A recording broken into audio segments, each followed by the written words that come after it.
that case, thanks as always to thank you for putting everything together tonight. Good evening, I should say. Good night. Right. I don't even know who he is. And I don't want to I want to start tonight by, as always, thanking Shomer Amuna for being the host, and the Lehman family for being the series sponsor. As you see, we're depending on the sponsors tonight. It's Michael Glazer and I'm his folks, Dr. Milton and Sandy Glazer. Michael's a person who knows his stuff. Better than me? Maybe. And he's my political consultant in general. I do want to call attention to the Israel trip. We're still taking people aboard. Thank God. People are signing up. I want to thank our tech team, as you can see, for putting everything together. It's not easy. Yes, they deserve it. And listen very closely. Next week, no speech. It's on the schedule. Next week, we have nothing. So don't come. Now, I know some people will come anyway. But next week, I told you, I'll get it to my cave. Next week, it doesn't work because Shomer has something. That's the reason. Okay? Now, without any further ado, I'll proceed. We're talking here that we're in the Winter Lecture Series of 2022 to 2023. The name of the series is Oslo, Immigration and Assassination, the State of Israel and the Jewish People, 1992 to 1996. It's before most of you were born. And tonight is the third lecture, which is entitled Plausible Deniability, Arafat, Hamas, and Terrorism, and the Aftermath of Oslo. Now, I told you before, the titles and everything, the framework, I came up because I have to for various funding purposes about 7 or 8 or 9 months ago. So it's not going to be exactly according to this, but it'll be close enough that most of you won't be able to tell the difference, other than Michael Glazer. Now, without any further ado, here we go. At the time of the Israeli elections of 1992, as we spoke about, Israel, if you'll remember, was engaged in formal peace talks in Washington with, quote-unquote, the Palestinians, as a result of the Madrid conference. So very briefly, they had the war with Saddam Hussein. America won the war. One of the things that came out of it was Bush and Baker said, now we're going to have an actual Middle East peace conference, which they didn't have before. Shamir and these other guys went there. They said the opening speeches, and then they broke up into specific working groups. So it was Israel versus Syria, negotiate that, and Israel versus the Palestinians. Even though Shamir and Likud didn't want to do that, but you had to. And so the only thing is they said like this, define the Palestinians, which are the people living in the Shtachim. Shamir, you will recall, had reluctantly agreed to talk to the Palestinians. He didn't want to, but he did. Even though it was clear to everybody that what's the logical conclusion of such talks? It's going to be some kind of Palestinian entity in the Shtachim. And that's exactly why the right toppled the government of Shamir. I told you, they shot themselves in the foot, but nevertheless, that is the reason. They said, you're supposed to be Likud, and now you're getting in this Bush-Baker business. And at the end of the road, it's clearly going to be some kind of a Palestinian state, and we hate that, we're tearing you down. Now, Shamir had laid down a hard rule that he would only talk to Palestinians who actually lived in the Shtachim, but not to the PLO, because he said, that's like talking to the Nazis. We don't negotiate because they want to wipe us out. So Bush and Baker jumped through hoops and arranged for a Palestinian delegation who were not officially members of the PLO. So the Palestinian Liberation Organization, an international organization, they had their headquarters outside of Israel at that time in Tunis. And what the Likud said was like this, we'll talk to Arabs that actually live in Hebron and in Nablus and in places like that over autonomy and things of that nature, but not, with a political end, there'll be a state or something like that. In actual fact, though, all the Palestinian delegates, either out of conviction or out of fear, reported to and followed Arafat. So it was just famous that, and let's put it this way, they made no bones about it. So Shamir and the Israelis said, we're not going to talk to anybody as part of the PLO. Okay, if that's who we insist, what's your question? How much are you willing to give up? Let me wait a minute. I want to make a phone call to Arafat and find out what he says, then I'll tell you what I say. So in other words, there's a certain farce. But on the other hand, the guy didn't want to wake up in the morning dead, okay, with an animal in the bed or something. So that's what happened. But Shamir, as we saw, engaged in foot dragging because he did not want the logical conclusion. This suited the Likud voter base because they didn't want a Palestinian state. But it did not suit, as we saw, the Israeli left and what I call the WASPs in Israel. Now, we're talking, this speech is being given the week following the Israeli elections of 2022, and it goes back and forth like a ping pong. So right now the right won, but that's not what it was at that time. The Israeli left, and as I call the WASPs, the people, the educated people in Tel Aviv, and so on and so forth, they were disgusted with the foot dragging. So when Rabin campaigned, I want to be clear about this. When Yitzhak Rabin was the head of the Labor Party, he campaigned in 1992 in the election. He promised real progress within 9 months with the Palestinians. He didn't say which ones, and he didn't necessarily mean the PLO, but the left ran on the platform that if you vote for us, we are going to actually engage with the Palestinians. And we're not going to do like Shamir. So my point is like this: if the left did win, and we saw last time that he got 44 and Shulamit Aloni got 12, so that's 56 already, it's almost enough. And the Likud got like 32. So in other words, it was a victory for the left, sort of.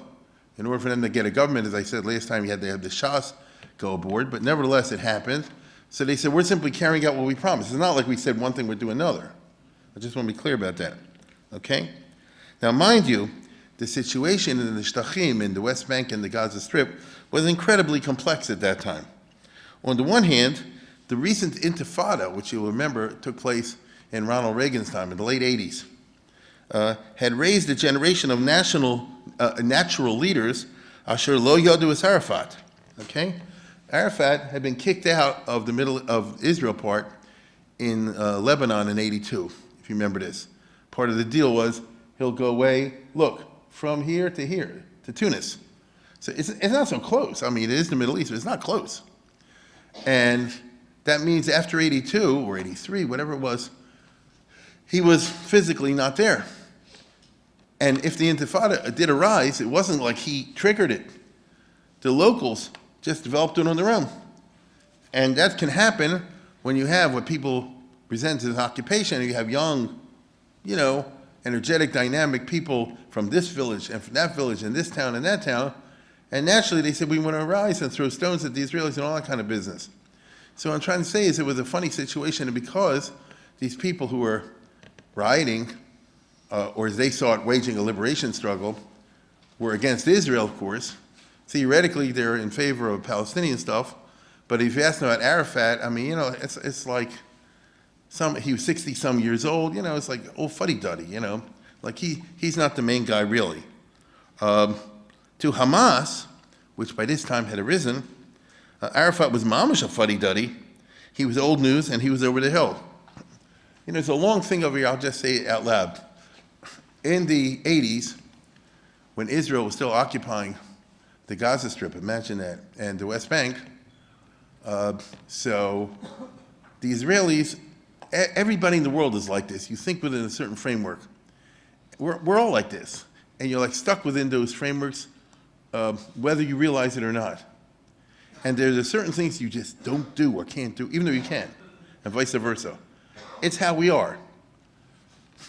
In the Israeli occupation, they had a certain way of running the territories, the West Bank and the Gaza Strip. And the big enemy had been the PLO, Arafat-type guys, or, from some other group, George Habash and that kind of thing. And there are certain ways of dealing with them, what I would call, police methods. And they didn't like the fact that the PLO is getting so much, support from everybody, so popular. And so at that time, especially in Gaza Strip, there was an emergence of a group that had been there for a long time but was not political, and that was the Muslim Brotherhood. Because that's a group that started back in the 1920s in Egypt, and they have two ways of looking at things. The same thing happened in Jewish history, time of the Bayesheni with Shimon ben Shetach and Alexander Yanai. And the Muslim Brotherhood was an organization which was very strong in Gaza, and they said at the time, I'm talking about late 70s, early 80s, middle 80s, the main thing is not Gashmis but Ruchnius. And we Muslims have to get better on our ruchnius. We've been very derelict in that. And we want to build up a society, what's that? Oh, spirituality. In other words, they don't keep Islamic mitzvahs and things like that. Because there's a lot of rules in Islam just as there are in Judaism. And therefore, that's what we really need to fix. The Israelis knew about this, and they said, well, that's okay. I mean, no, it's good. That will channel all the political feelings into religious. And therefore, the Israelis actually gave money, the Shin Bet and things like this, to Ahmed Yassin and others. And the idea was we were going to build youth groups, NCSY groups, so to speak, things like that, and help out in the poor neighborhoods.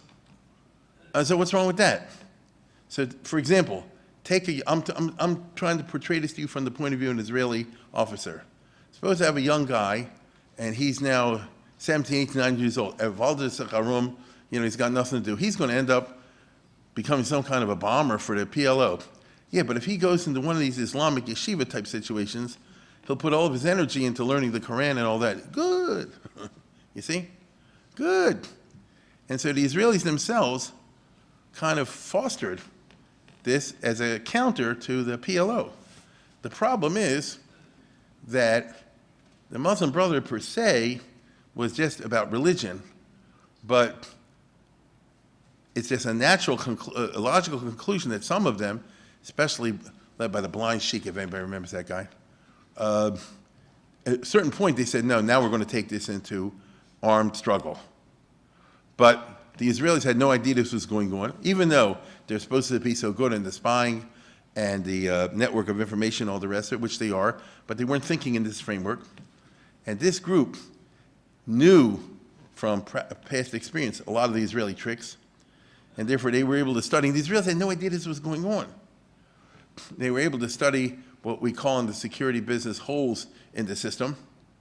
You get it? You find out that this place is not really being watched, or they do this on Wednesdays and they do it on Thursdays. You find out, as a systems analyst would do, what are the weak points, and they developed a whole network of terrorism, or as they see it, national liberation stuff. And all of a sudden, Israel said, what the heck is going on over here? Because they started getting bombs and things all over the place. And the usual way of suspects and finding out information and interrogating people didn't work. And now they found themselves Hamas. You get it? Now, everything I just described has nothing to do with the Yasser Arafat. It has nothing to do with the PLO. It was like a local business, and they got their money from Islamic businessmen abroad, and they made their own operation.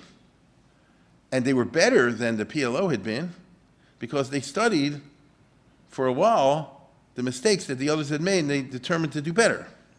So this was going to cause Israel no end of trouble in the period we're talking about. But in the years beforehand, they were building up and establishing themselves. So as far as somebody who's living in the Gaza Strip, for example, what's the story with the Yasser Arafat and all the rest of it? He was a well-known guy years ago. I mean, I know he's still around, but he's out the cocker. He's over the hill. You see? He's corrupt, as everybody knows. He'll steal everything and so forth. I go with Sheikh Yassin or some of his guys. They're the real things because they walk the walk and talk the talk.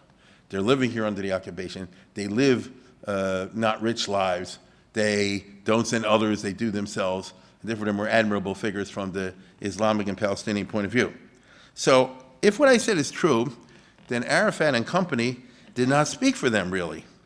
As similar groups popped up in the Shtachim, and again, I'm talking about in the late 80s and the early 90s, and this happened without Israel realizing it. That's why the Mamish got caught with their pants down. And even now, eventually, they figured out what's going on later in the 90s, and then they started to get it right. But that just means that this particular Arab group, Hamas, studied, very intelligent. You got to give them credit. How does Israel operate? What are their cultural assumptions? And how do we find, say, the interstices in the system that we can use them? As similar groups popped up in the Shtachim, the Palestinian reality, namely that there was no single group, no single body who really spoke for all the Palestinians, became, I would say, perhaps the most important factor for Israel to take into account, although, as we shall see, Peres and Rabin did not take it into account, because then the results of that, the conclusions, are unacceptable to them, which is, there's no against the Tish. There's nobody to talk to, you see? And nobody wanted to say, well, that's kind of true. Now, why was this fracturing and splintering into so many groups so important? Because what's the point of a treaty if it won't be observed by all these different groups, and the Palestinian government will not be able, or will not, or cannot enforce it? So what's the point of making a deal that, you won't set up a state or this and the other guys will? What you see over here in this picture, of course, is when Israel became a state, very controversially, Ben Gurion blew up the ship Altalina, remember that? Of Menachem Begin and all the rest of it. And Yitzhak Rabin, by the way, was the commander of the unit that bombed the ship, because Rabin was the Palmach number 2 in 1948. But let's put it this way, Ben Gurion was not exactly wrong, because what he was saying was, we're not going to have 2 groups or 3 groups running. There's only one group in the country. For better or worse, the country can only survive if there's one government and one army and one all the rest of it. You see? That's a necessity. So it's a tragedy from the Jewish point of view that Jews kill Jews and so forth and so forth. And, if you're a Chayrutnik, you can cuss out Ben Gurion and all the rest. I get it. But the overall idea is that Israel established a real state and with the basic law and order. And if you made a deal with Israel, if you made a deal with Ben Gurion, then the deal is honored by the whole state. But that doesn't exist with the Palestinians by the time you get to 1992. The PLO was viewed in the Shtachim, by the way, as a corrupt group. As you can see, I found this from an Israeli site. Read this. The conduct, the leadership of the Palestinians in the West Bank was opposed to Israeli contacts with the PLO, right? Based on al-Reka Mavak al-Maniga, because they themselves were fighting over who should be the leaders of the Palestinians, and they were opposed. These are the Arabs living in the West Bank.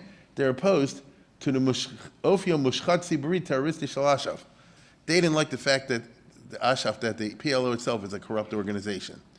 You understand? What they stole money and all this kind of stuff and kill people. According to Ehud Yari, a famous Israeli journalist, Jordan and the United States also opposed the contacts with the PLO, meaning because by 1992 the PLO was a has-been over the hill and so on and so forth, and recognized them within the framework of a peace treaty, which is, of course, what Oslo is. It's a Heskem, it's an Oslo agreement. But eventually, of course, they made peace with it because Israel did. So I'm just trying to say it's a funny thing that maybe Israel, so quote unquote, from the point of view of dealing with an effective partner, picked somebody too late. If they went 10 years earlier, I'm not saying they should, but let's say they went 10 years earlier or 12 years earlier, the PLO actually had a power. Now, it had been precisely the strategy of the Likud to render the PLO irrelevant. I told you that. They didn't want Hamas, but Begin and Shamir, they said, we want to deal just with local people who'll deal with local issues. Food, water, garbage, that kind of stuff. Now, that doesn't mean that's what the Palestinians wanted. That's what the Israelis wanted. But that was short-sighted because if you get rid of the PLO, who's going to take their place? On the other hand, whoever you negotiate with, whoever you recognize as the representatives of the Palestinians, what's the point? There will always be parties and groups to the right of them who will denounce these representatives and who cut a deal with Israel. And these other groups will continue a mortal struggle against Israel. So to put it in simple terms that everybody here will understand, if Israel made a deal tomorrow and set up an independent state on the West Bank, the Hamas is still going to do their thing in the Gaza Strip. They're not going to help there at all. It'll just encourage them. So then what'd you make a deal with this one for? If you say that we have a deal, we have a final deal, and we recognize you and you recognize us, and we set up our state, you set up your state, and that's the end, right? We bury the hatchet. No, there's two sides to that. But if you tell me that even if you make a deal with this group, the other group's going to do this. Now, I want to tell you something. Ben Gurion did that in the 40s. The Irgun used to blow up the British, all the rest of it. Ben Gurion says it has nothing to do with us. But really, he was, basically saying like this, I'll take advantage of the fact that they're causing trouble for the British, you see? Which he used to get political concessions from the British for the mainstream Zionism. So groups do this. And Israel should have known this based on their own history. But I tell you again, everyone is blinkered by their cultural context. It's interesting. Given the never-ending nature of Middle Eastern politics, indeed, of global politics with its rogue states, because we sure got plenty of rogue states, Such militant groups will always find state sponsors who will supply them with lethal weapons. Hamas, if they want to get weapons, if Israel lets them, they can get from Nasrallah, as you know, they can get from Iran, they can get from North Korea, and I don't know where else, plenty. You see? So it's not a point of me making a deal with you if the deal won't hold. If the deal holds, like I said before, then we can have a debate, and I mean this very seriously, not to be funny. Some people say, what's more important, land or peace? No, you know, that's the left versus the right. But if it's not even land or peace, if you do the peace but you don't get peace, so then there's nothing to standing there holding up. Moreover, it was part of Arafat's grand strategy from literally day one to have multiple, even competing groups in the PLO in order to complicate matters for the Israelis. Now I'm going to tell you something fascinating. Go back to the early years of Israel, let's say the late 40s and 50s. There was no PLO, right? Didn't exist. The Palestinians per se didn't exist. They were knocked out by the 48 war, and they're refugees in different types of places and things like that. And so the Israelis, like the Mossad and so forth, didn't pay much attention to them. They had to worry about Egypt with Nasser and Jordan and all this other kind of business. They had plenty of trouble with the Arab countries that were surrounding them. I think we all remember that. So in other words, your cultural context was the Palestinians are not a real factor.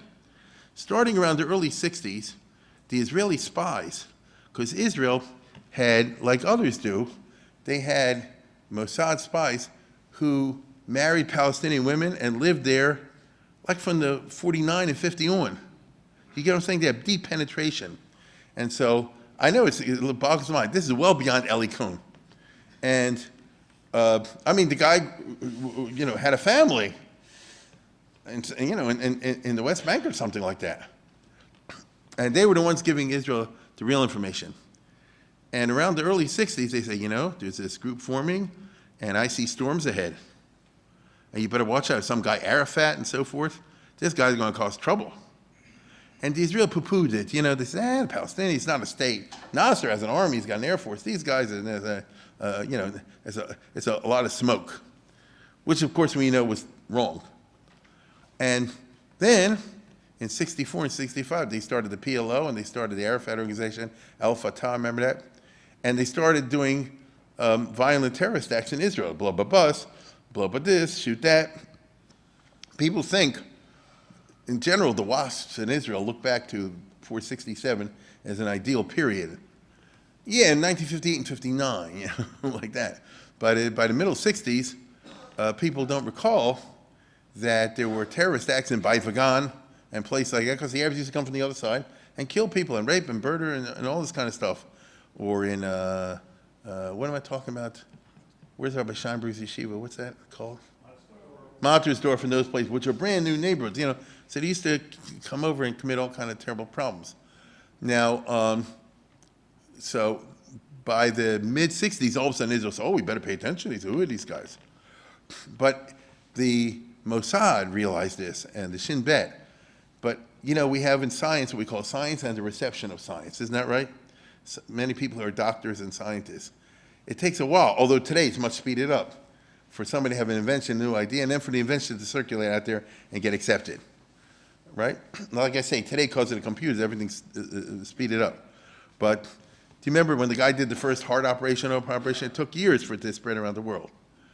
So when the local guys recognized, oh my goodness, we got the PLO, you got Al-Fatah, you got Arafat and all this other stuff, at the level at the top, at Prime Minister Eshkol and people like that, they say, it's just it's a garnish. It's something Israel can handle. So the Israeli spies, who were close with the leadership of the new organization, said, you want to know something? They're running around Europe raising a ton of money and going to different Arab student groups and recruiting them to join this new organization. We're going to have trouble on our hands. And I just want you to know, they're having a meeting of all the bigwigs, all the top leadership of the PLO, as they call it, or it wasn't the PLO, it was the Al-Fatah, in an apartment in Germany. And so one of the main operatives of the Mossad, Rafi Eitan, some will remember that name. He's a guy called Eichmann, for example. He's like this, you just give me the green light, I can set this up. I'm gonna go there with a machine gun and a silencer. I'm gonna shoot all these guys and take them out right now and make a problem not happen before it happens. But Eshkol said, no, you can't do that. and so it did not happen, okay?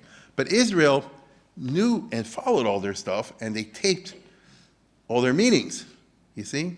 And already in the meetings, you see that these other guys are saying to Arafat, oh, we're all different groups. We should unite under one group to be able to fight Israel. He said, no, the opposite. We should be different groups. Israel should always be kept guessing. I got my group. That doesn't stop you from having your group, and your group, you complicate things for the Israel. That was a tactic from day one, from 1965, okay? Let's go to the next one. As you can see over here, the students told Arafat and Abu Jihad, this is what was recorded secretly by the Mossad, that there were 15 Palestinian organizations, and it's important to ensure that all of them operate in a single command, Arafat. And again, this is what they're recording, secretly. It's not necessary. Actually, it's a good thing for each organization to have its own militia budget. Doing so would guarantee, he said, in 1965, the continuation of the struggle against Zionism until we throw all the Jews into the sea. So I hear that too. In retrospect, from a very cynical point of view, maybe it's a good thing to have the Haganah, the Irgun, and the Stern Gang, and all the rest of it. You get what I'm saying? To operate in that way. So Peres and Rabin would not find this out. I'm sorry, Peres and Rabin would find this out, to their horror, in the early 90s. PDQ. So the bottom line is, we all know Israel never will get to be in New Zealand. Okay? They'd like to be. I respect the dream. Everybody just wake up in the morning, there's no problems, all the rest of it. Es geht nicht also.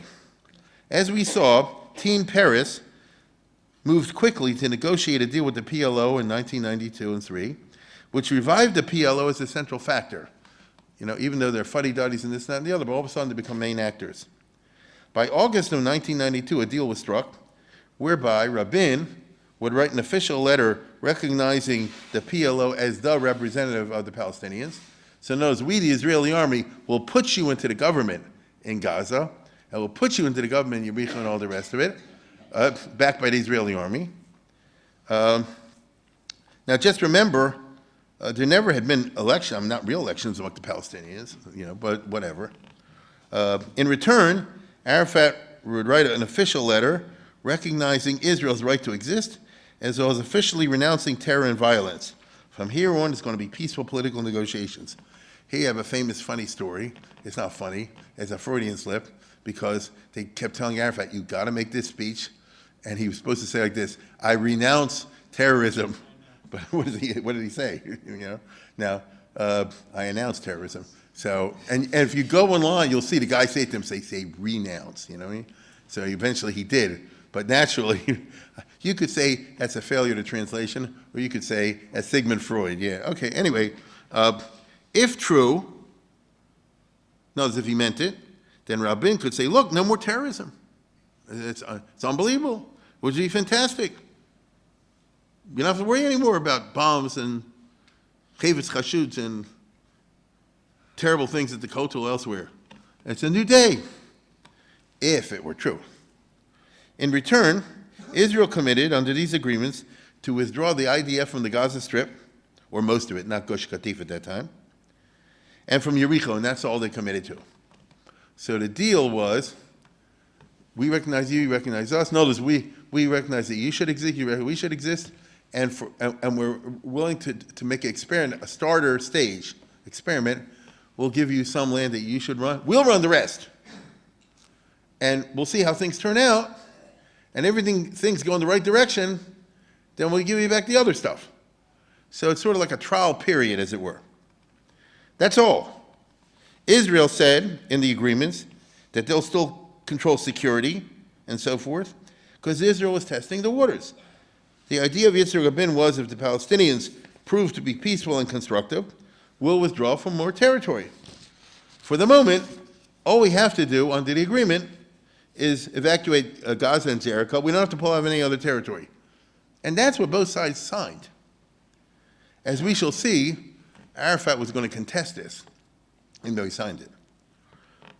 Because he found it very offensive that he can't get more and have to go through this process.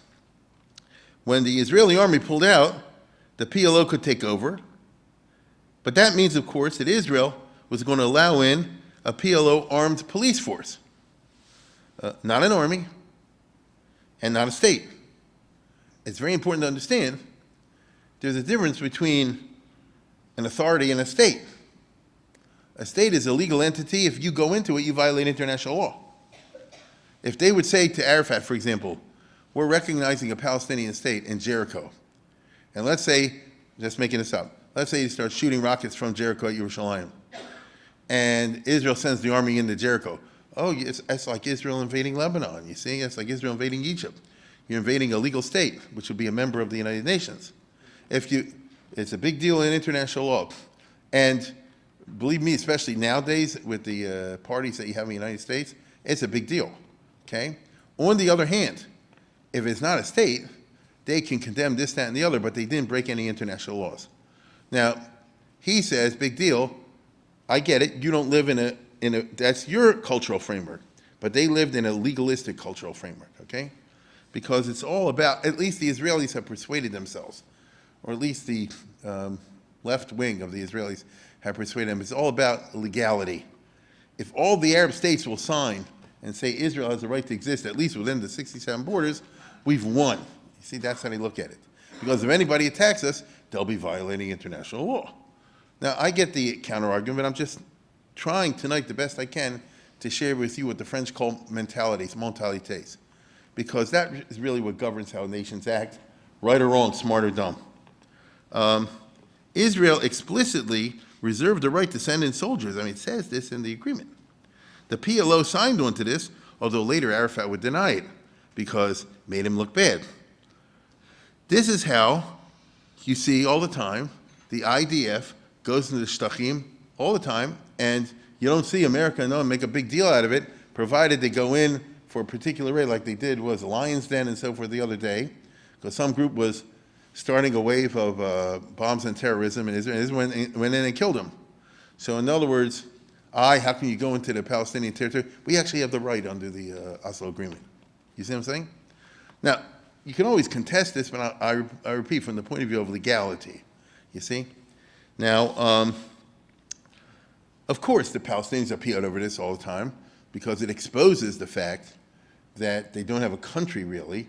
If it can constantly be attacked and raped as they see it by others. Here, I'll show you a piece from Al Jazeera, you know what that is, in which now, 30 years later, or maybe it was 10 years ago, 20 years later, they're saying, boy, did we make a mistake, the Arabs, boy, did we make a mistake at the Oslo Agreement, because the Israelis still got the occupation, and we're like doing their police work for them and stuff like this. These are major Palestinian figures. Take a look at this. التنسيق الأمني أن يصبح الفلسطيني وكيلا أمنيا لإسرائيل. وهذا النص واضح إنه على السلطة الفلسطينية أن تلاحق الإرهاب والإرهابيين. وأيضا لا تسائل العملاء والجواسيس، ممنوع مساءلتهم أو طردهم من وظائفهم أو ما شابه ذلك. اللي علينا عملناه، اعتراف متبادل وعملناه، وتنسيق أمني عملناه، كل التزاماتنا طبقناها. هو اللي عليه إنه يعمل، هو المحتل. الطموح كان أن نصل إلى اتفاق ينهي الاحتلال ويعيد الحقوق الوطنية الفلسطينية للشعب الفلسطيني. إذا لم يتحقق ذلك بلا شك أنه هذا إخفاق. طبقا لمعايير القانون الدولي، أي شعب يقع تحت الاحتلال وتلزم سلطة الاحتلال بالتوقيع على أي اتفاقيات تمس حقوقه فهي اتفاقية باطلة بطلانا مطلقا طبقا لاتفاقيات جنيف. إسرائيل هي التي كسبت من أوسلو. أنا لا أوافق أبدا أنه اتفاق أوسلو فشل أو نجح، أنه فاشل أو ناجح. هو اتفاق أوسلو فاشل تماما بالنسبة لأهداف الفلسطينيين، ولكنه كان ناجحا تماما بالنسبة لأهداف الإسرائيليين. صحيح في فائدة واحدة جرت من أوسلو، وهي أنه رجوع أعداد من الفلسطينيين إلى الضفة الغربية حوالي 100,000. هذا إنجاز، ولكن خسائرنا أكبر من ذلك بكثير. خسرنا وحدتنا، خسرنا المشروع الوطني الجامع، خسرنا دور منظمة التحرير وحركة التحرر الوطني لصالح السلطة اللي كلها تحت الاحتلال، وخسرنا زمن، خسرنا 20 عام. So you see, 20 years, this is 10 years ago, and things haven't really changed, agreed? So they certainly expected the deal to turn out differently than it did. Now, I'm sure Arafat and company these guys envisioned that by 2022, Israel would no longer exist. That's how they thought, okay? But now to the actual events. In order to make sure that the Palestinians didn't just smuggle in a huge amount of neshek, of arms, from abroad and then attack Israel, because that's the first thing they're going to do. The Israelis said they're going to control the Jordan Valley. So if you ever look at the maps, which I know are confusing to people, whenever you look at this area, A, B, C, D, F, G, H, I, M, S, P, but the basic idea, which I want to call your attention to, is this. What I'm pointing to on the Jordan Valley and the Dead Sea, correct? And what does that mean? Here's the Palestinian areas, ruled by the Palestinians under the agreement. They expanded a little bit. But here is the Israeli army.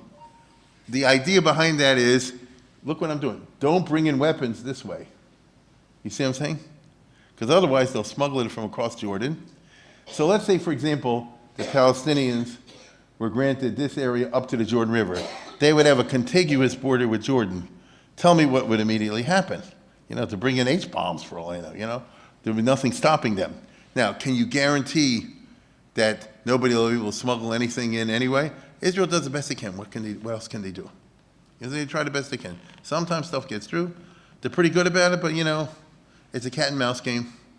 But the reason the Israeli army is there is for that reason. And if you ever follow Bibi Netanyahu, who has just been reelected, so it's always been a major point of his, which is, let's get one thing straight. If there ever is a Palestinian state of any kind, Israel's still going to be here in the Jordan Valley, because we need it for our security. You see? Now, I don't believe you'll ever get a Palestinian to agree to that, but there's the national struggle between two peoples and two narratives. The Israelis say we need this, otherwise they play havoc with us. And it's true. The Arabs say, what kind of a state is this if it looks like measles or something like that, So, so there you have it. Now, Israel, of course, said, if you're not planning to cheat, why are you complaining? You see? Now, as I said, this whole negotiation happened secretly. No one knew about it, or at least that's what we thought. Really, they did. Paris informed Rabin and his top secret team, but that's it. But Paris made sure to fly right away to America and tell the new president of the United States and his national security team about it. This was Clinton and Anthony Lake and Warren Christopher, if anybody remembers, was the Secretary of State. Anthony Lake is an old WASP family. I don't know exactly why, but he converted to conservative Judaism. This is very strange. Only Jews talk like that. Anyway, so the Americans were flabbergasted, or at least they said they were, because I think we all remember what a remarkable thing it was. There's actually a deal between Israel on the one hand, Palestinians on the other. Now, if it's like many of us, we say, can't trust them and so on and so forth. But I really want to emphasize, and this is something that separates the left and the right today in Israel, and that is the right is mainly characterized by fear. The left is mainly characterized by hope. This is how it works. I don't even think they would object to that. But you see the two ways of opposite. If you say, there's no hope. But they almost say, what's the point of hope if it's self-delusional?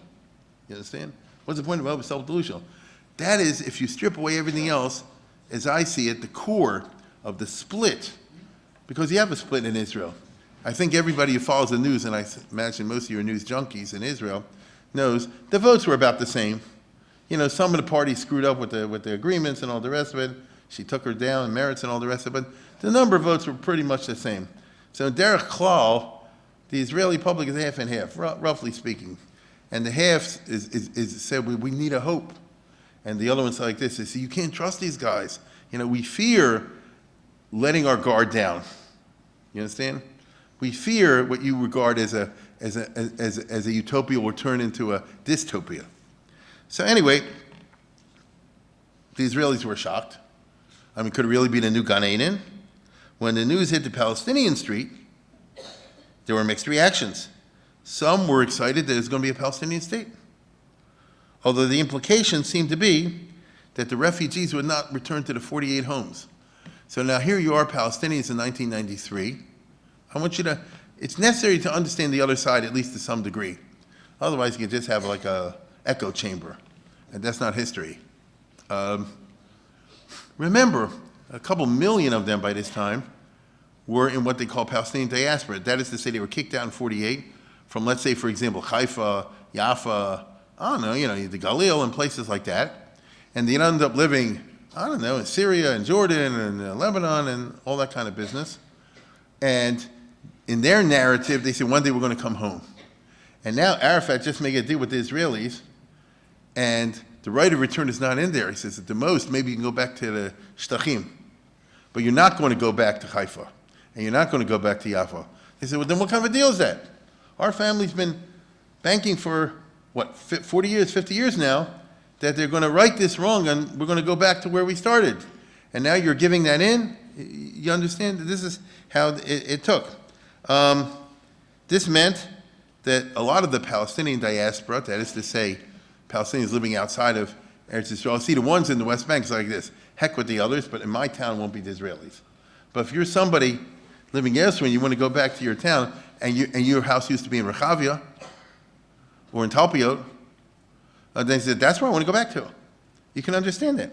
So a lot of the Palestinian diaspora opposed the agreement as a sellout. Very famously, Edward Said, said it's a Palestinian Versailles, like they imposed on Germany after the First World War. Mind you, what Peres and Rabin were offering was a right of return to the Shtachim. So that also was kind of dumb. I don't know how they figured that. But imagine the following. What Peres and Rabin in Israel was saying, this is the official position on the left, we don't mind all the refugees from 1948 and their progeny returning to Israel, not to Israel part, to the Palestine part. You get it? So let's say there's 3, 4, 5 million of them. I don't know how many there are. It's a lot. They should go back to what you and I call the West Bank and the Gaza Strip. I think most of us already know that the Gaza Strip is unbelievably overcrowded. Okay? I mean, you hear that in the news all the time. And it's true. The West Bank, now you're going to bring a couple million people. How's that going to work? And you expect that they're not going to flow over and try to attack Israel? Like, what were you seeing, Peres and Rabin? But on the other hand, they probably said, well, what are we supposed to do? Leave these people out? Yeah, there won't be nothing. So you see the problem between the fear on the one hand and the hope on the other. Now imagine if the Palestinian diaspora would have returned en masse to the Shtachim. What would have been the consequences, like I just said before? You see, especially, by the way, let's just say for argument's sake, that Peres and Rabin or their successors would give back East Jerusalem because Ehud Barak did want to give back East Jerusalem, and Ehud Olmert wanted to give back East Jerusalem. So let's just say that I'm the new head of the Palestinian government, and I'm not attacking Israel. I'm going to move 1 million Arabs into East Jerusalem. Tell me what's going to happen. Do you see what I'm saying? Like, how do you see it? So the deal was actually based on the idea that the Palestinian Authority would cooperate not to hurt Israel. What is their incentive not to do that? You see? So that's what I mean when I say the hope versus fear. If you think about it, the Oslo Agreement therefore assigned Arafat the role of being Israel's gatekeeper, but was this realistic? How could Rabin and Peres expect this of Arafat to play this role, which would make him Israel's lapdog, if he really cooperated in the full spirit of the agreement? I mean, what was all these smart WASP guys who had degrees from Hebrew University and Ben Gurion University and Oxford and Cambridge and all the rest of it, and how did they envision that? You understand? But of course, it was a problem. It assigned to Arafat to be Israel's cop and to suppress Hamas. That was mamish, the hope of Yitzhak Rabin. He says, Israel can go in there and crack heads because the international community will go and bother us.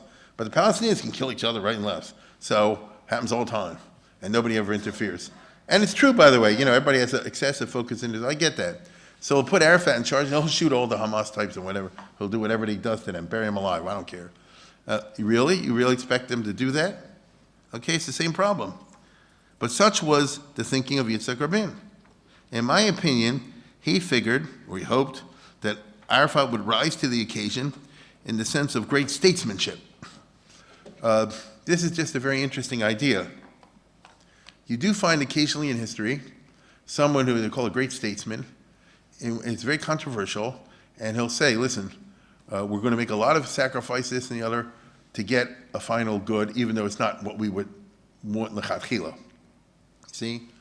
And usually they're very controversial. Ben Gurion actually was like this to some degree, where he said, listen, we're not taking over the West Bank and the other things after the 48-49 war, you see? And what you're saying is like this, one in the hand's worth two in the bush. Hold what you have.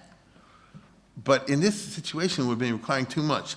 It reminds me more than anything else of what happened in Ireland, if you know the history of Ireland, literally 100 years ago in 1922, okay? Arafat faced a crossroads. He could really forswear violence and so forth and accept a genuine two-state solution and mean it, but then he would have to argue against all the others who wanted more, and he would basically have to be a statesman of the stature of Michael Collins. If you know anything about the history of Ireland, you had the IRA, and they were fighting to kick the British out totally of all Ireland. But what do you do with Northern Ireland? The British won't pull out as a Protestant population. And the IRA, Eamon de Valera, and the others said, no, we'll then fight on forever.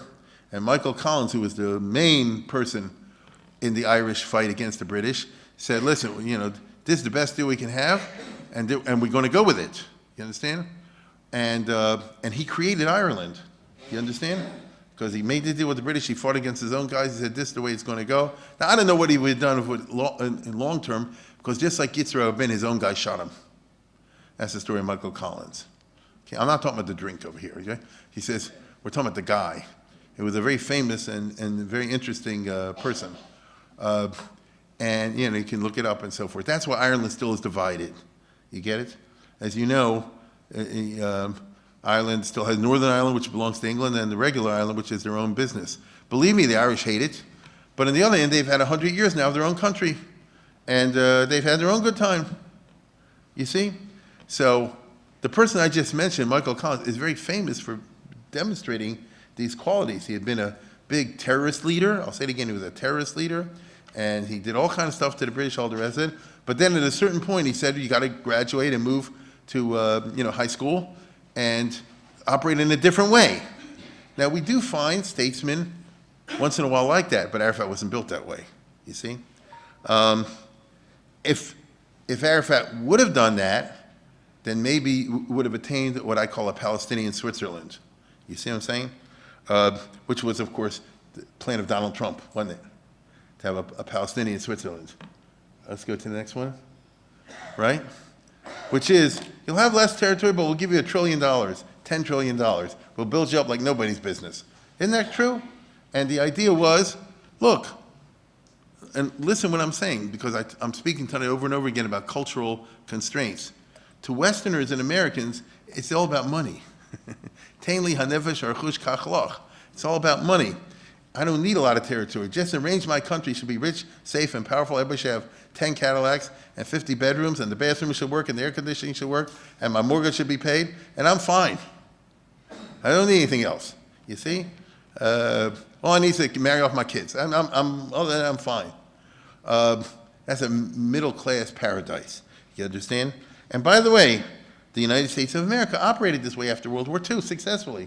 Truman and General Marshall and Atchison and all those guys, what did they do? They went to Europe and they said, oh yes, enough with the wars. England and France shooting each other just crazy. The two of you will be better off if you make friends. You'll both be rich and powerful countries. You understand? And you won't go after each other. And if the Americans didn't force it, it wouldn't happen, but the Americans did force it. That's the Marshall Plan, as you know. And what talking happened? Let's look at the next one. The two leaders agreed, that's Adenauer and Charles de Gaulle, and they said, I guess, enough, bury the hatchet and shine. England is not, France today is not interested in adding the Rhineland to France. And Germany is not interested in reconquering Alsace and Lorraine. Germany is at the top of the world, agreed? They're bankrolling the rest of the world. What do they want it for? You see? So that's a Western way of looking at things. It's a very American idea where Gan Eden is described in economic terms. If I tell to somebody, what's a Gan Eden?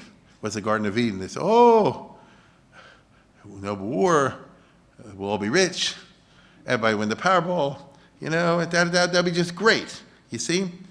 But as Hubert Humphrey so famously said long ago,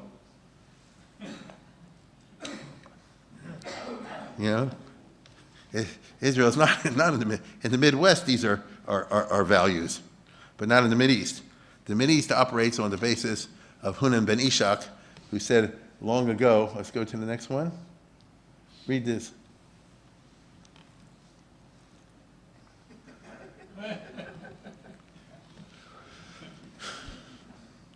This was written 12, well written about 1300 years ago, okay? And what does it express? It's a different way. It's not about limiting the Powerball. You got to lose, you know, and you got to be poor, that kind of thing. You see? So if that's the reality, psychologically speaking, in the Middle East, then building plans like Paris and Robin were doing in a Western mode on the idea that everything will be great and it will be a Palestinian Switzerland, which they would have made. I just want to emphasize that. Does anybody remember they had a casino for a while in Jericho and so forth? Now, I'm going to ask you the following question. You don't have to answer this. How come the Palestinian casino fell apart? You know, they didn't want to go this route, you see? Now, that's not how Palestinians would describe success. We call in Germany kleiner Beschein. It's small, but it's pretty. Interestingly, for Israeli WASPs, that actually is how they define success. Okay? I mean, these guys, she's out now, and she, is trying to explain herself, Meir Machali and Zava Galon. I mean, to them, they are Tel Aviv.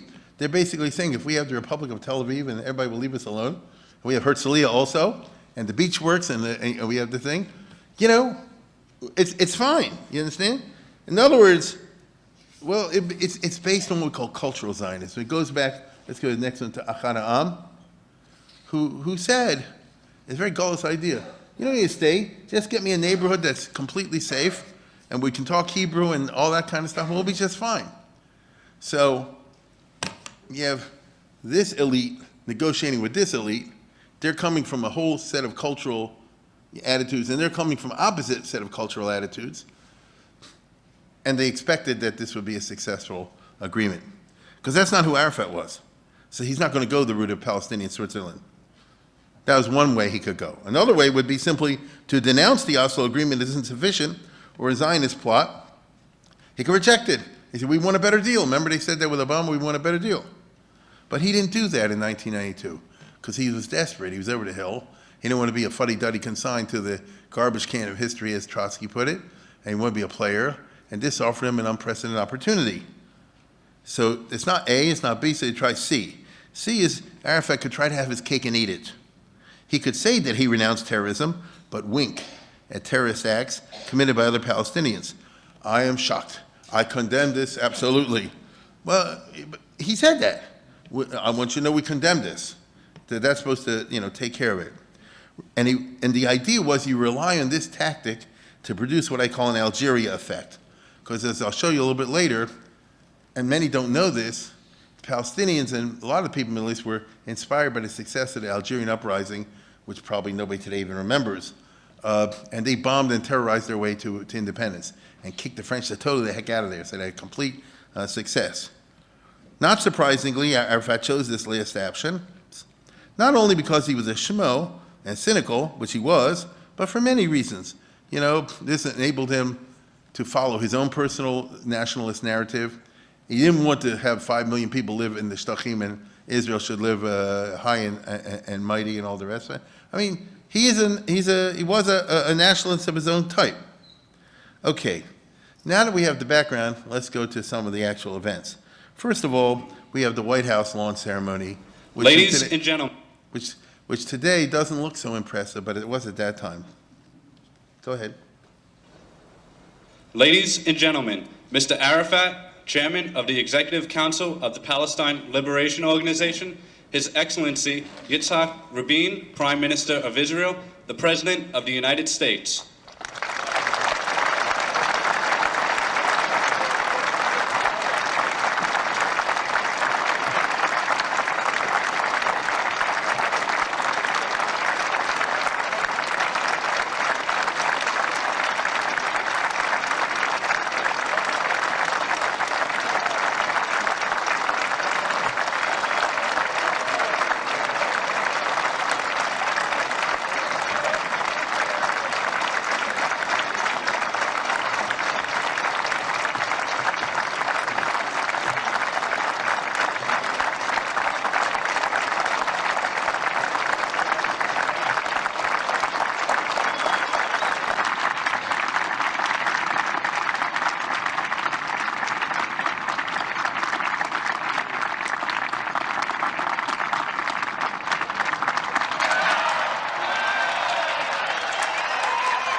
President Clinton, the President of the United States, Your Excellencies, ladies and gentlemen, this signing of the Israeli-Palestinian Declaration of Principle here today, it's not so easy. Neither for myself, as a soldier in Israel's war, nor for the people of Israel, nor to the Jewish people in the diaspora who are watching us now with great hope mixed with apprehension. It is certainly not easy for the families of the victims of the wars, violence, terror, whose pain will never heal, for the many thousands who defended our lives in their own and have even sacrificed their lives for our own. For them, this ceremony has come too late. Today, on the eve of an opportunity for peace, and perhaps end of violence and wars, we remember each and every one of them with everlasting love. We have come from Jerusalem, the ancient and eternal capital of the Jewish people. We have come from an anguished and grieving land. We have come from a people, a home, a family that has not known a single year, not a single month in which mothers have not wept for their sons. We have come to try and put an end to the hostilities so that our children, our children's children, will no longer experience the painful cost of war, violence and terror. بل إن إلغاء الشعور بالغبن والظلم التاريخي هو أقوى ضمانة لتحقيق الحياة المشتركة والانفتاح بين شعبينا وبين أجيالنا القادمة. Now, as we stand on the threshold of this new historic era, let me address the people of Israel and their leaders with whom we are meeting today for the first time. And let me assure them that the difficult decision we reached together was one that required great and exceptional courage.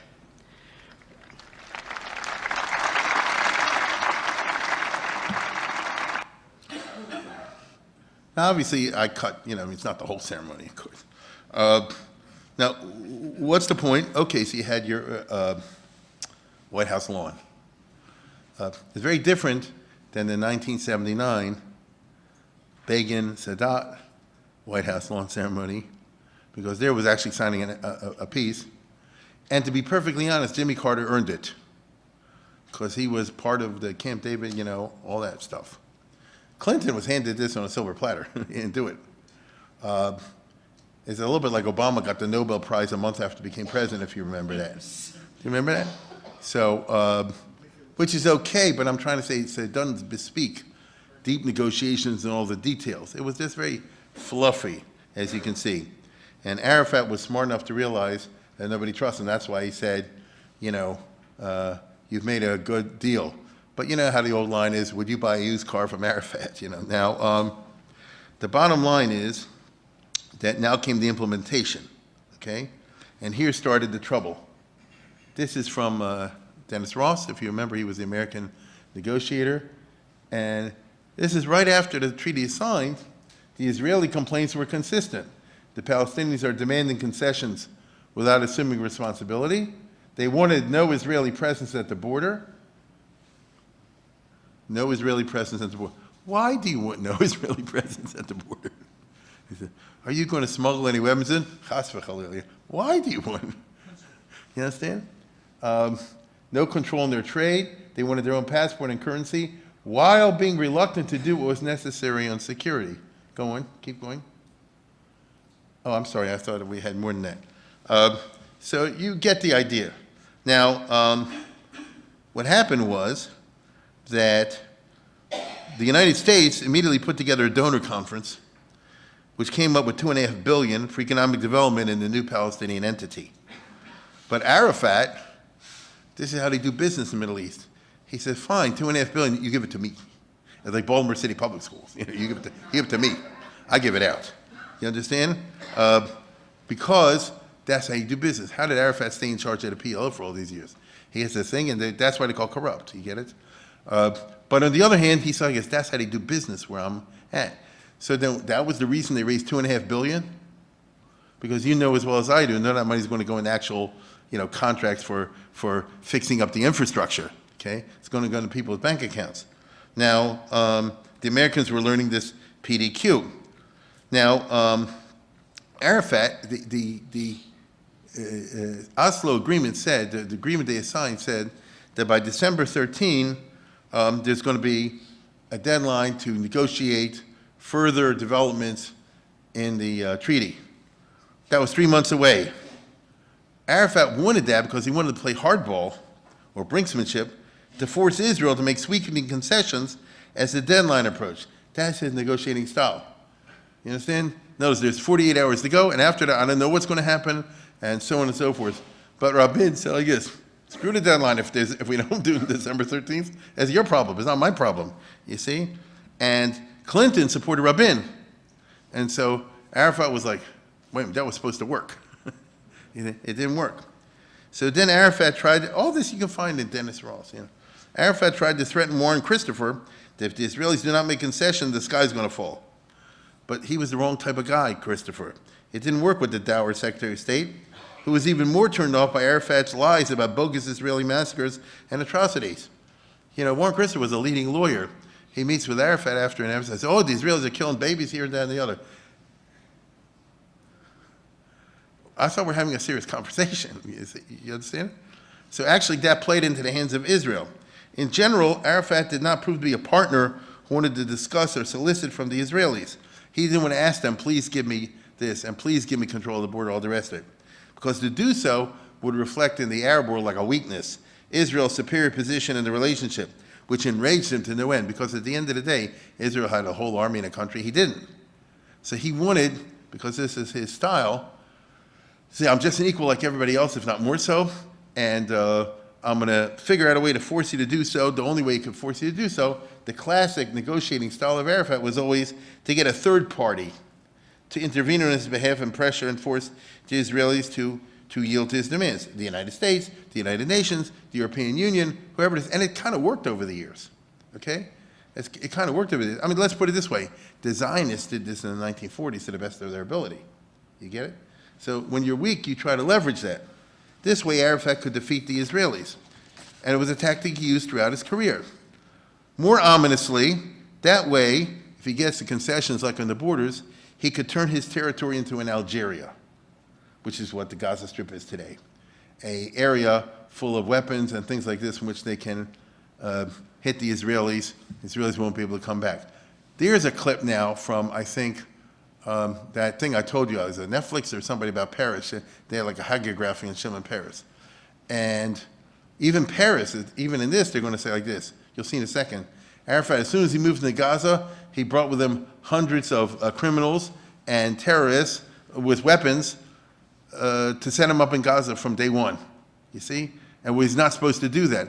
But you see, he can do what he's not supposed to do. The Israelis can't do what they're not supposed to do. Take a look at this.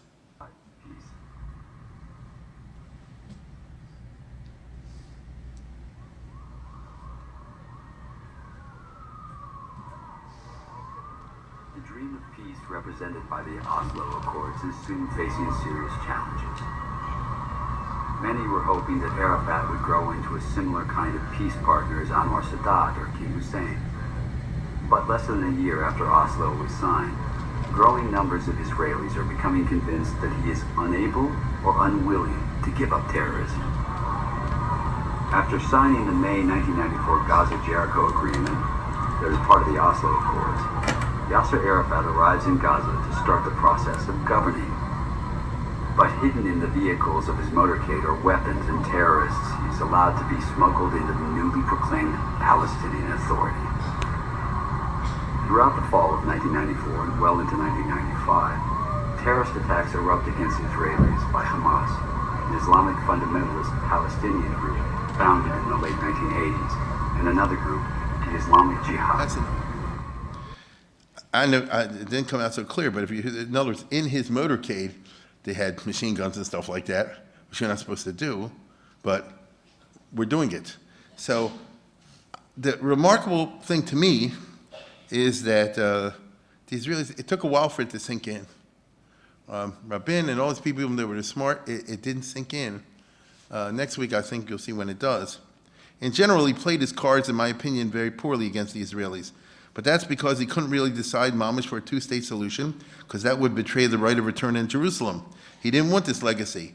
Rather, Arafat wanted a legacy of, at least the Chatchila, I destroyed Israel through making Algeria and then Islamic tactics, or B, at least I began the process of destroying Israel through open-ended demands, gaining territory concessions without permanently renouncing the struggle to destroy Israel, which is the way they went. That's the Deniability option. This is what was happening in the winter of 1993-1994. Arafat's urging, the United States got involved, but not necessarily the way that Arafat would have wanted, because he wanted them to twist Israel's arm. But Yitzhak Rabin stood in very high regard with Clinton because he made all these concessions, you see? So it didn't work. Why do I say he played his cards poorly? If Arafat, now I'll tell you what I mean. If Arafat was really Machiavellian in the sinister state way, let me put it this way, this is what I would have done, but I don't know if he could pull it off. I would have said, I'm going to act like a mouse, like a cat and purr. No cheating, no weapon. Listen, hear me out. No cheating, no weapons, no nothing. I'll adhere 100% to the agreement. I'll smile. I'll say nice things about the Israelis.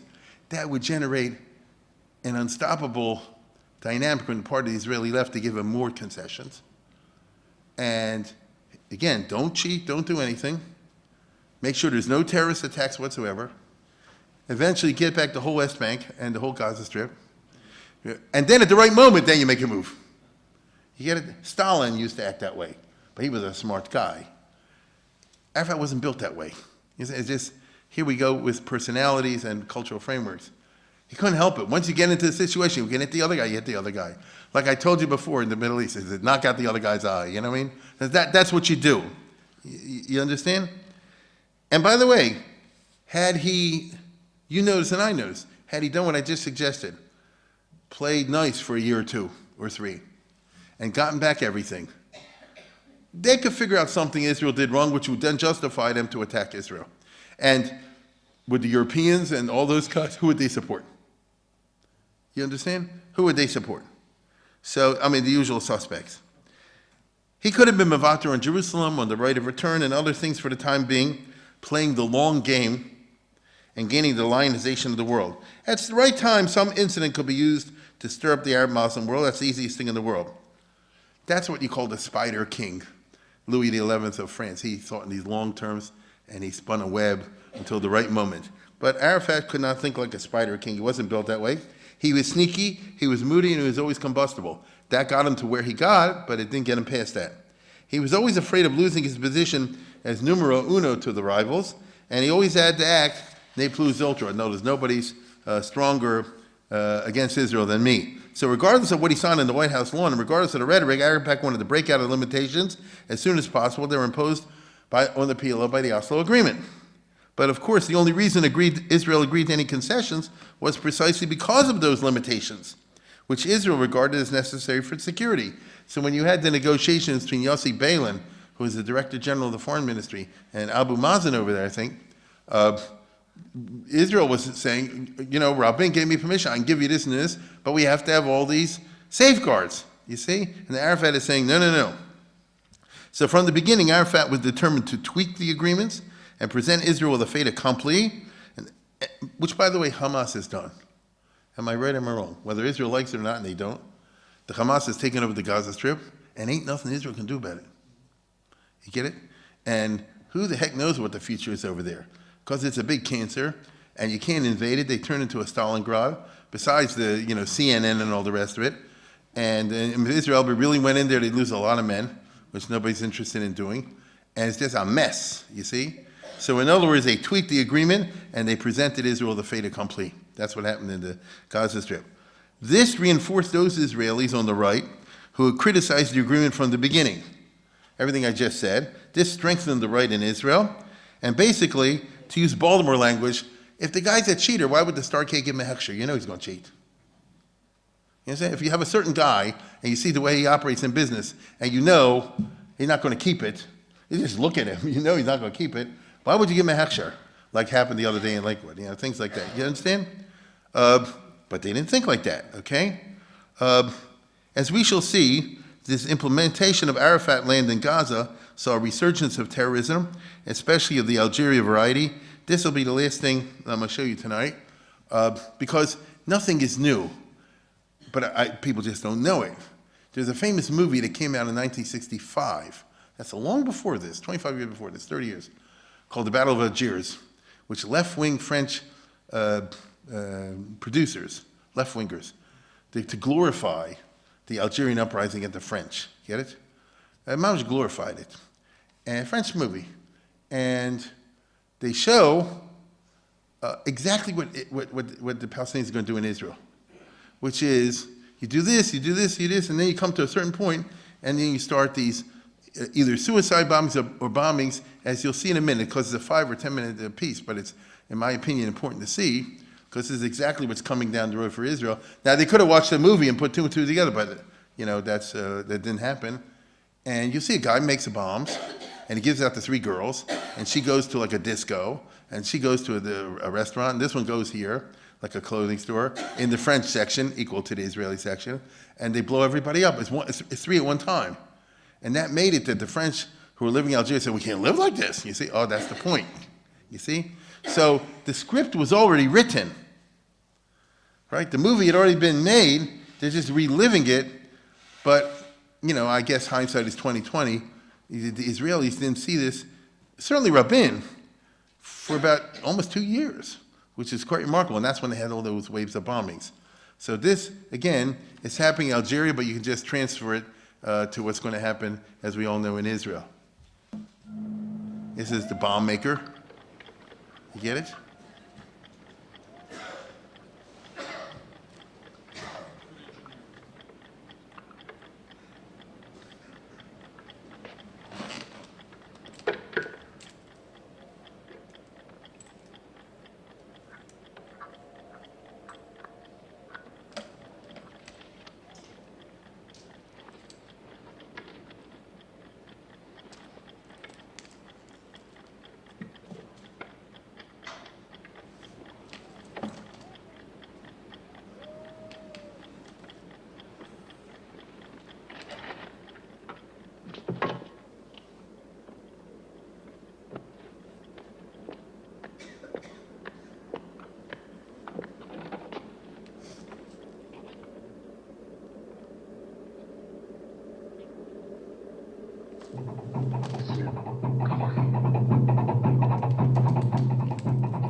Voici, madame.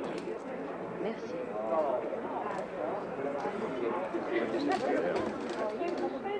J'aurais bien acheté, mais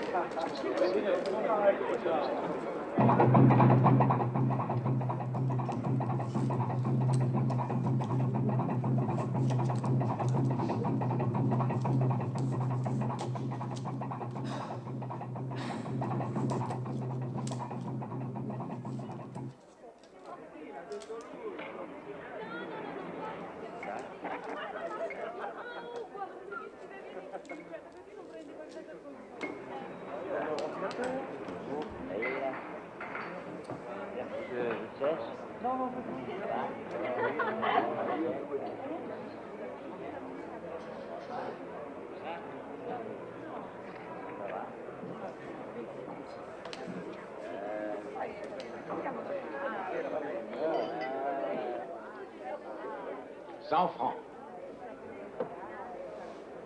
Tentez, mademoiselle? Oui, monsieur. Dommage. Hasta mañana, Rebeca, no te retardes, mi vida. Hasta mañana, Rebeca. This exactly happened in Israel. No vas a olvidar. Hasta mañana, Rebeca, te quiero tanto, mi vida. Hasta mañana, Rebeca, toda la noche yo voy a cantar.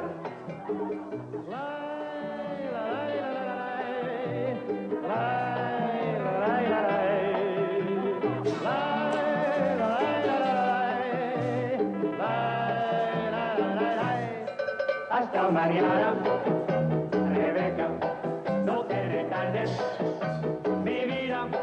Hasta mañana, Rebeca, espero que tú no vas a olvidar.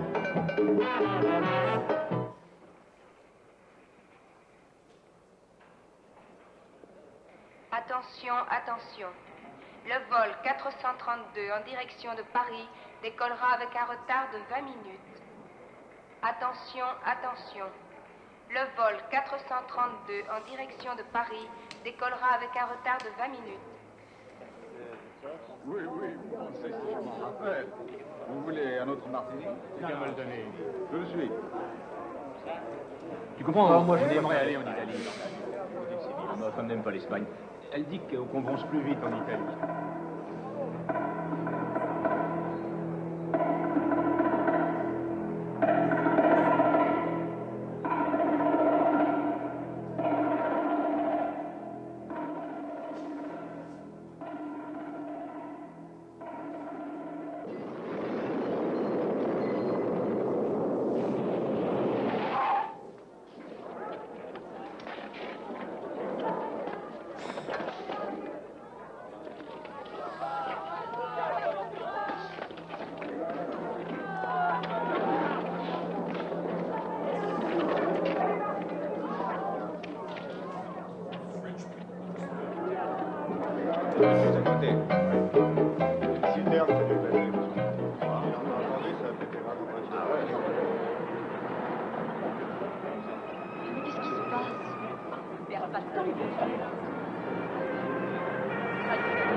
Non, c'est rien, ça doit être des bouteilles de gaz métallique à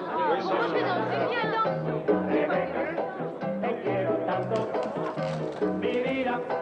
Hasta mañana, Rebeca.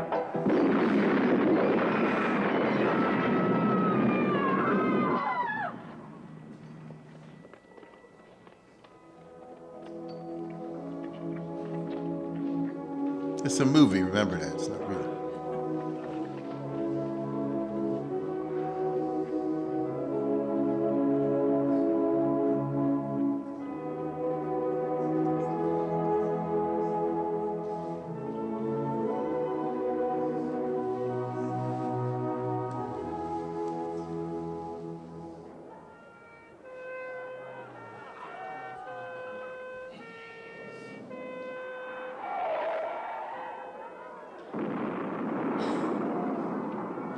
The other one off. It's a different one.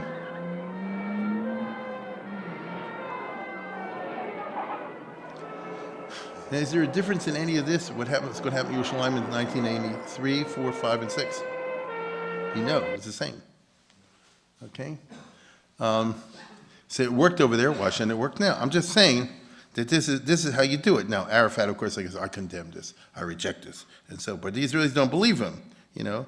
As we shall see, the terrorism and the prevarication led to the Likud, led by Bibi, ruling for most of the next 30 years. Okay? As we know, he won the election this week, and the marriage is actually wiped out. Because the voters are saying, right or wrong, so we don't want Algerians over here. We don't want this, which we had years ago. Okay? So the slogan in Israel now has become, I think everybody knows this, Ein Lanu Medina Acheret. This you hear all the time. And what does that mean? You know, we're Ein Brei Ra is what we used to call it once upon a time.